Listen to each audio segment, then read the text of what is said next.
নমস্কার শ্রোতা বন্ধুরা, গল্প কথার আসরের আজকের বৈঠকে যোগদানের জন্য আপনাদের সবাইকে অনেক ধন্যবাদ। আমি রুদ্র দত্ত। আজকে আবার পাঠ করব প্রেমেন্দ্র মিত্রের মেজ কর্তার আরেকটি গল্প। এই গল্পটির নাম ভূত শিকারী মেজ কর্তা, এবং গল্পের নামকরণেও যেরকম, এই গল্পেও মনে হয় প্রেমেন্দ্র মিত্র মেজ কর্তার কিছুটা যেন পরিচয় দেওয়া, কিছুটা ভূমিকা দেওয়ার চেষ্টা করেছেন। যদিও যতদূর বুঝতে পারি এটি মেজকর্তাকে নিয়ে প্রেমেন্দ্র মিত্রের লেখা দ্বিতীয় গল্প। আরম্ভ করছি আজকের পাঠ, ভূত শিকারী মেজকর্তা।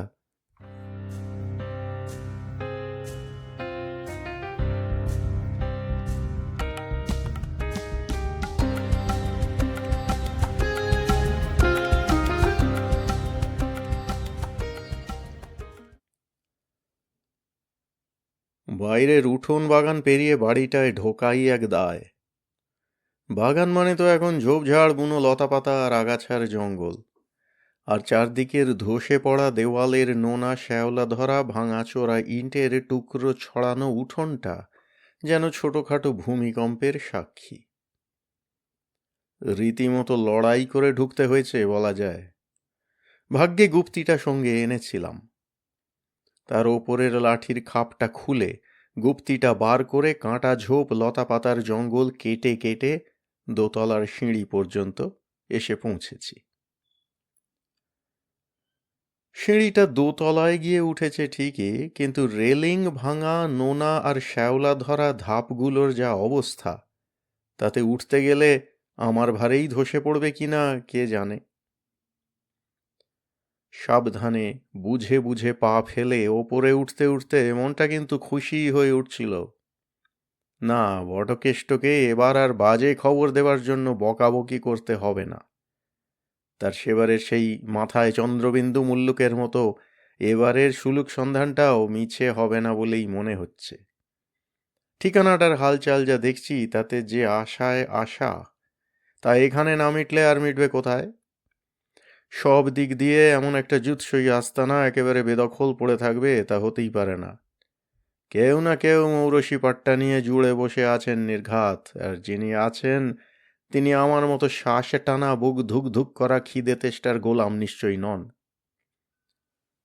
ধসে পড়ো পড়ো নড়বড়ে সিঁড়িটা দিয়ে ওপরের দালানটায় উঠে কিন্তু অবাক হবার সঙ্গে মেজাজটা রীতিমতো খারাপ হয়ে গেল।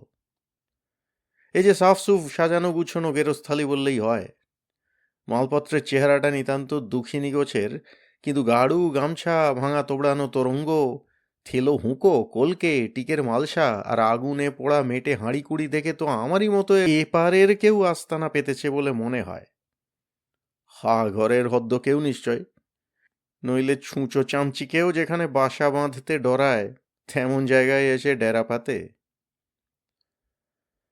কিন্তু এ হতভাগা এখানে জুড়ে বসে থাকলে আমার সব মতলব যে ভেস্তে যাবে। লোকটা যেই হোক, তাকে তাড়াতেই হবে। তাই কেমন করে চমকে উঠে এদিক ওদিক তাকালাম। কে বললে কথাটা? কই, কাউকে তো দেখতে পাচ্ছি না। আমার নিজের মনের কথাটাই নিজের কানে বেজে উঠল নাকি? না, তা নয়। যে বলেছে তাকে এবার চাক্ষুষই দেখা গেল। চিমসে খিটখিটে পাকানো চেহারার এক বুড়ো, খাটো ধুতি পরে, আদুর ঘোর কৃষ্ণবর্ণ গায়ে ধপধপে একগোছা পইতে ঝুলিয়ে, থেলো হুঁকো হাতে নিয়ে খড়ম খটখট করতে করতে কোথা থেকে হঠাৎ আবির্ভূত হলো ঠিক বুঝতে পারলাম না। দেখা দেওয়ার সঙ্গে সঙ্গেই বিষ মাখানো খ্যানখ্যানে গলার সে কি টিটকিরি, হাতের হুঁকোটাকেই যেন মোচড় দিয়ে নাড়তে নাড়তে বললে, আমায় তাড়াতে এসেছ কেমন? আমায় তাড়িয়ে একেশ্বর হতে চাও এখানে? জবাব দেব কি? বুড়োর কাণ্ড দেখে আমি তখন অস্থির হয়ে উঠেছি। যেন আমাকেই কানমলা দিতে হুঁকোটাকে এমন মোচড় দিয়েছে যে কলকেটা কাত হয়ে তার জ্বলন্ত টিকে তামাক বুড়োর গায়ে আর কাপড়ের ওপরেই পড়ছে ঝপঝপ করে। সেদিকে চেয়ে হাঁ হাঁ করে বলে উঠলাম, আরে করছেন কি? পুড়ে মরতে চান নাকি? আমার কথায় ভ্রুক্ষেপ না করে গায়ের আর কাপড়ের আংরার টুকরোগুলো গায়েই ঘষে দিতে দিতে বুড়ো গা জ্বালানো গলায় জিজ্ঞাসা করলে, বলি, কদিনে খোলস ছেড়েছ শুনি? বেশি দিন তো হবে না। খোসাগুলো সব এখনো ভালো করে ছাড়েনি মনে হচ্ছে। বুড়ো বলছে কি? আমি তখন তার দিকে চেয়ে যেমন কাঠ, তেমনি আবার একেবারে হাঁ হয়ে গিয়েছি। বুড়ো যা বলছে তার তো একটাই মানে হয়, আর সে মানে তো তাহলে... না, আগের লাইন পর্যন্ত যা লেখা হয়েছে তা আমার নিজের কথা নয়। সব সেই খেরো খাতা থেকে তোলা, মেজকর্তার সেই খেরো খাতা। কলকাতার সবচেয়ে লম্বা পাড়ির বাসে দমদমের এয়ারপোর্ট যাবার পথে যা একটা খালি বেঞ্চির উপর পুঁটলি বাঁধা অবস্থায় পাওয়া গিয়েছিল। পুঁটলিটা বেওয়ারিশ দেখে আর তার ভেতরের ছেঁড়া খোঁড়া একটা খেরো খাতার পাতাগুলো একটু নাড়তে চাড়তে দু একটা কথা চোখে পড়ায় ভেতরে নাম ঠিকানা কিছু পেলে যথাস্থানে ফেরত দেব বলে পুঁটলিটা চেয়ে নিয়েছিলাম। নেহাত একটা ছেঁড়া খোঁড়া হলদে হয়ে আসা বেরঙা কাগজের হাতে লেখা খেরো খাতা বলেই কেউ আর আপত্তি করেনি। খেরোর খাতাটা ছোটখাটো নয়, বেশ ঢাউস, প্রায় মহাভারত প্রমাণ। ছেঁড়া খোঁড়া পাতাগুলোয় অনেক ওলট পালট হয়ে গেছে। যতটা সম্ভব সেসব পাতা গুছিয়ে এ পর্যন্ত যতখানি ঘাঁটাঘাঁটি করেছি তাতে কারো নাম ঠিকানা কিছু কিন্তু পাইনি। পেয়েছি শুধু মেজকর্তা বলে একটি নাম। তিনি কোথাকার তা জানি না, কোন যুগের মানুষ তারও হদিশ পাওয়া ভার। কিন্তু এ মানুষটি একেবারে অদ্ভুত। অদ্ভুত তাঁর শখ বা বাতিকের দিক দিয়ে। লোকের কত রকম শখ আর বাতিকই তো থাকে। কারো মাছ ধরার শখ, কারো বাতিক দেশ বিদেশের ডাকটিকিট জমানো, কারো আবার শিকারের নেশা। এসব শখ আর বাতিকের জন্য কি কষ্ট না করে মানুষ, আর কত না খরচ। তাঁর খেরো খাতা বৃত্তান্ত পড়ে বোঝা যায় মেজকর্তাও তাই করেন। তবে তাঁর শখ বা নেশা বা বাতিক যাই বলি, সেটি একেবারে সৃষ্টি ছাড়া। জলের মাছ কি বন জঙ্গলের জানোয়ার নয়। তিনি শিকার করে বেড়ান যাদের নামেই গায়ে কাঁটা দেয় সেই ভূত প্রেত। যেখানে এই রকম অশরীরীদের ঘুণাক্ষরে একটু খবর পান, সেখানেই তিনি ছুটে যান সরেজমিনে তদন্ত করতে। এসব ভুতুড়ে খবর আনবার জন্য তিনি মাইনে করা দালাল লাগিয়ে রেখেছেন সারা মুল্লুকে। দালালরা খাঁটি খবর আনলে মাইনের ওপর মোটা বকশিস পায়। ভূতের পেছনে এইসব ছোটাছুটির বিবরণ তিনি একটি মোটা খেরো খাতায় লিখে গেছেন। কবে যে লিখে গেছেন তা সঠিকভাবে জানবার কোনো উপায় নেই, কিন্তু বর্ণনা টর্ণনা পড়ে ব্যাপারগুলো যে হালের নয় এটুকু অন্তত বোঝা যায়।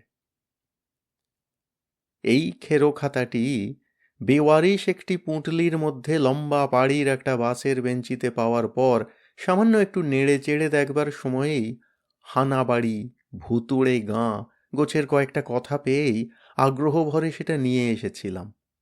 কথা দিয়েছিলাম যে খেরো খাতা থেকে মালিকের কোনো হদিশ পেলে তাকে খাতাটা পাঠিয়ে দেব।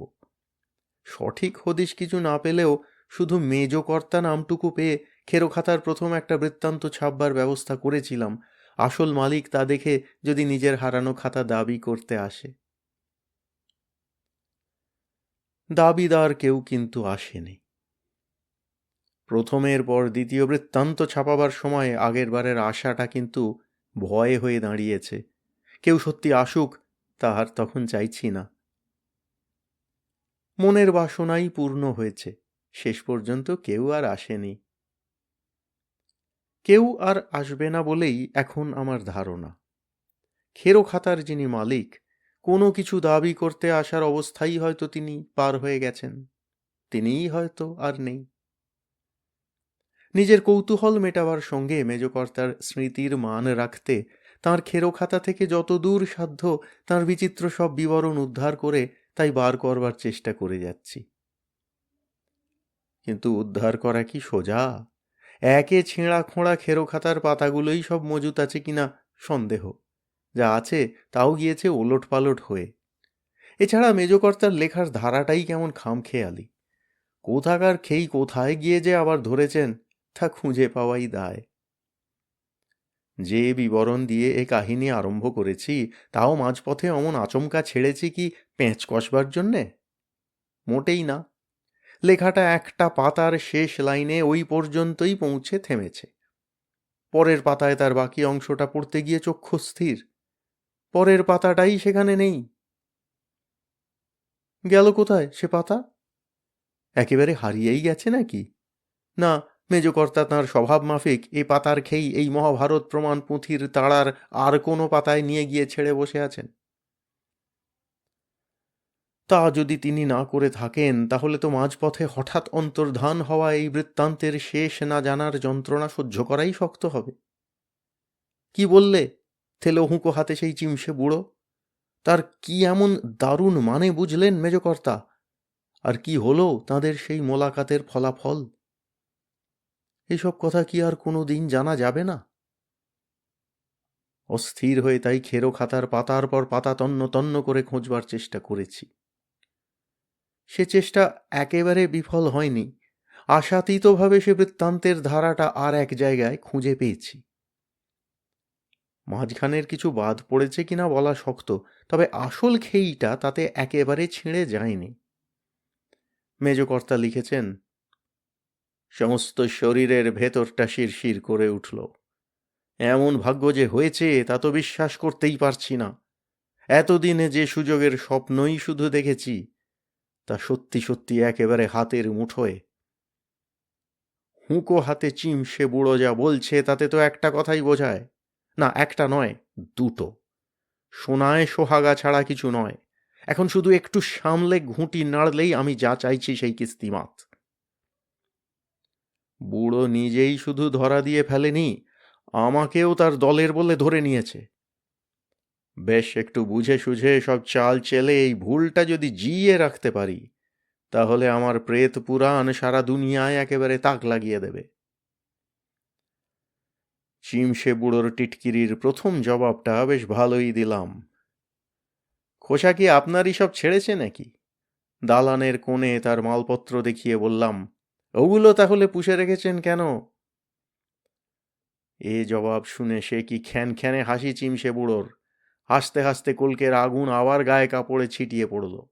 আগের মতোই সেগুলো যেন চন্দন বাটার মতো গায়ে ঘষে নিয়ে বললে, ঠিক ধরেছ, ঠিক। ওগুলো তোমার ওই পুঁটলি আর গুপ্তি ভরা লাঠির মতো পুরনো অভ্যেসে জমিয়ে রাখা নয়। অভ্যেস নয় তো শখে? আমি একটু ভুতুড়ে ঝাঁঝি দেখালাম। আরে না না, অভ্যেস নয়, শখও না। বুড়ো হাসতে হাসতেই বললে, ও শুধু উৎপাত ঠেকাতে একটু ভড়কি। উৎপাত ঠেকাতে ভড়কি? এবার আমি সত্যিই হতভম্ব। কিসের উৎপাত আর কি ভড়কি? কিসের উৎপাতটা বুঝলে না? বুড়োর গলায় আবার টিটকিরির সুর। তোমায় আগে যা ভেবেছিলাম সেই হতভাগাদের উৎপাত। বিশ্বাস তো ওদের নেই। লোভ করে কি সত্যি হাঁড়ির হালের আগরে হয়ে কেউ পাছে সেঁধুতে এসে জ্বালায়, তাই তৈরি থাকতে হয় সারাক্ষণ।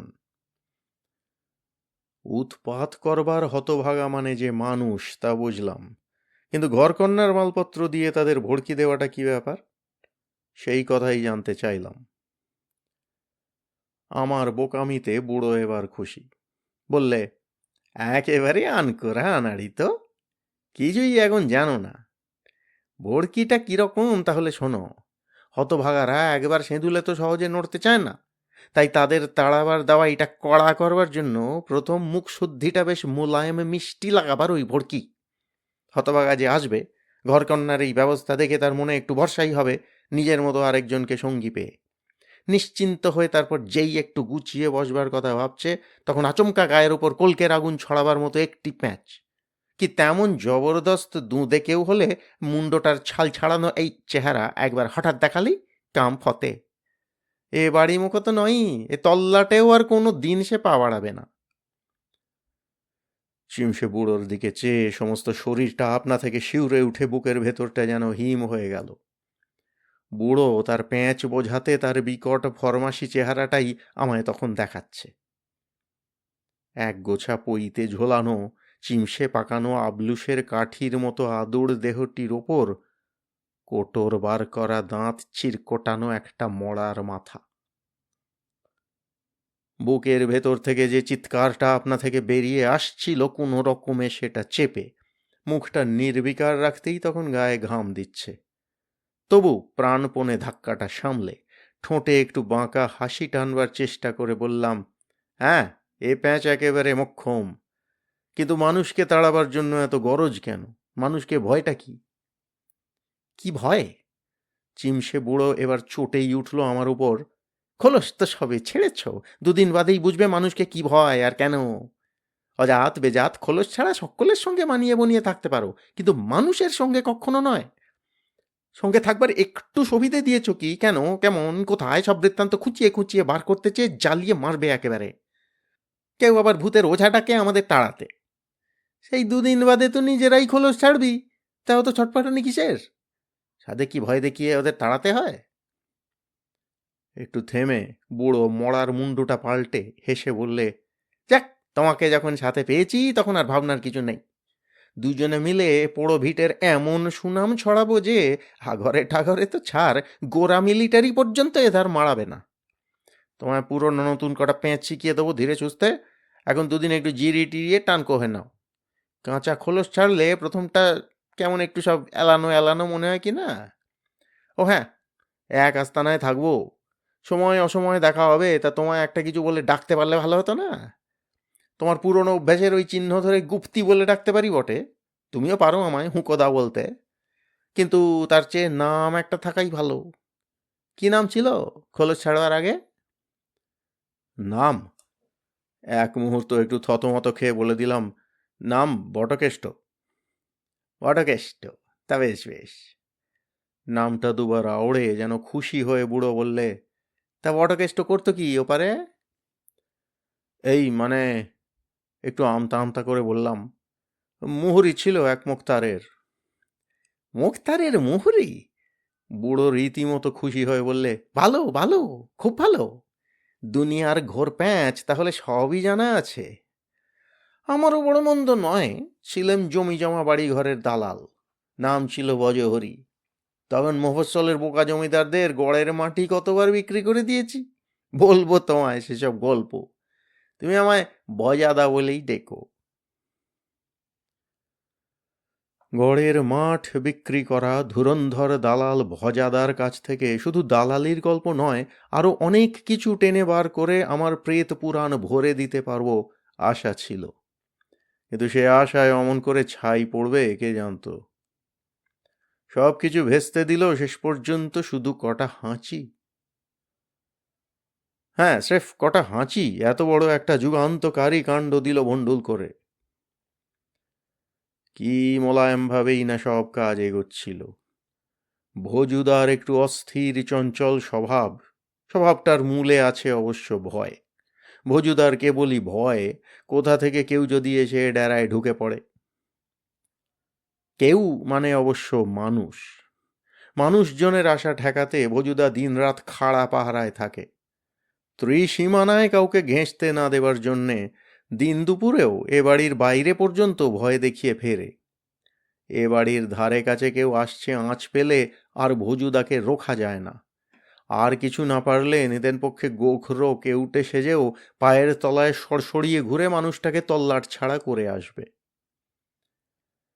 এই অস্থিরতার ফাঁকে ফাঁকে যখন যতটুকু পারি ভজুদাকে ধরে আমার খেরো খাতার পাতা ভরাবার মশলা জোগাড় করে নিই। তারই মধ্যে হঠাৎ সেদিনকার সেই হাঁচি। হাঁচি কি একবার, হাঁচির পর হাঁচি, আর থামাতে পারি না। পুরনো নোনা ধরা ঝুরঝুরে পলেস্তারার চুনবালি খসা বাড়ি, দোষের মধ্যে যে কোণে থাকি তার মেঝে আর দেওয়ালগুলো একটু পরিষ্কার করবার জন্য ঝাড়াঝুড়ি করেছিলাম। ব্যাস, তাতেই নাকে মুখে মান্ধাতার আমলের ধুলো ঢুকে এমন সুড়সুড়ি ধরিয়েছে যে প্রাণপণ চেষ্টা করেও তা সামলাতে পারছি না। ভজুদা তখন কাছে পিঠে ছিল না। উত্তর দিকের একেবারে জঙ্গল হয়ে ওঠা বাগানে কাছের গাঁয়ের কে বুড়ি দুটো কাঠ কুটো কুড়োতে এসেছে টের পেয়ে গেছিল তাকে ভয় দেখিয়ে তাড়াতে। ভজুদা ফিরে আসার আগে কি চেষ্টাই না করলাম হাঁচিটা বন্ধ করতে, কিন্তু তা আর পারলাম না কিছুতেই। ভজুদা ফিরে এসে প্রথমে অবাক, তারপর রীতিমতো বিরক্ত। প্রায় খিঁচিয়ে উঠে বললে, আবার কি নাকামি? হাঁচি কাশির শখ এখনো মেটেনি নাকি? না ভজুদা, হাঁচির ফাঁকে কোনো রকমে জানাবার চেষ্টা করলাম, এটা অভ্যাস। হাচ্চু! অভ্যাস? ভজুদা তেমনই খাপ্পা। বলি, হাঁচতে হাঁচতেই খলস ছেড়েছিলে নাকি যে এখনো অভ্যেস ছাড়তে পারছো না? আর তাই বা হবে কেন? ওসব বদভ্যেস টদভ্যেস সঙ্গে তো কখনো আসে না। হ্যাঁ, আসে না মানে? যা বলতে চাইলাম পরপর কটা হাঁচিতে তা চাপা পড়ে গেল। আর ওদিকে ভজুদার ফরমাসি মুখই তখন ফ্যাকাশে মেরে গিয়ে জিভ তোতলা হয়ে এসেছে। এ তো সে হাঁচি নয়, তো তুমি তাহলে মানুষ? শেষ কথাটা যেন উচ্চারণ নয়, একেবারে আর্তনাদ। সেই সঙ্গে ভজুদাও একেবারে সত্যি সত্যি হাওয়া। ভজুদা, ও ভজুদা, শুনুন শুনুন! গলা চিরে গেল চিৎকার করতে করতে, কিন্তু কোথায় পাবো আর ভজুদাকে? ধারে কাছে ঘেঁষবার ভয়ে যে মানুষকে ভজুদা তাড়িয়ে বেড়ায়, বাঘের ঘরে ঘোগের মতন সেই মানুষই তাকে ঠকিয়ে তার আস্তানায় ডেরা পেতেছে। এ আর সে সহ্য করতে পারে? মানুষের ভয়েই ভজুদা এক্কেবারে মুল্লুক ছাড়া। আমার প্রেত পুরাণ মনের মতো করে লেখা আর হলো না। মেজকর্তার খেরো খাতার বৃত্তান্ত এইখানেই শেষ। আঁতিপাঁতি করে ঘেঁটেও ভজুদার কথা আর কোথাও খুঁজে পাইনি।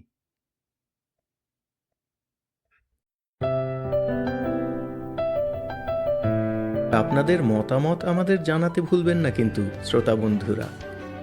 আমাদের ওয়েবসাইট গল্পকথার আসর .org, GOLPOKOTHAR ASOR .org।